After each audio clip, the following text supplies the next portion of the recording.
A fronte di 49 milioni e 900 mila euro di entrate, Rapallo nel 2018 ha speso 46 milioni e 883 mila euro.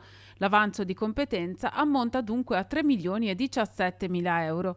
Sono i dati salienti del rendiconto 2018, approvato in Consiglio Comunale come ultimo atto dell'amministrazione Bagnasco, con i 12 voti favorevoli della maggioranza e i voti contrari di Tassara e De Matteis, unici componenti dell'opposizione che hanno partecipato alla seduta consiliare di ieri sera. Sul fronte della spesa cresce quella per il personale e crescono anche le imposte a carico dell'ente, mentre resta sostanzialmente invariata la spesa per l'acquisto di beni e servizi.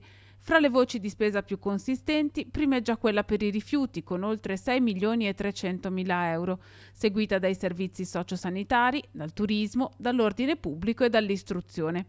L'avanzo di amministrazione al 31 dicembre 2018 si attesta a poco meno di 12 milioni di euro. Di questi solo 2 milioni potranno già essere spesi nel corso del prossimo ciclo amministrativo, oltre 5 milioni sono accantonamenti e poco più di 4 milioni e mezzo sono fondi vincolati per legge.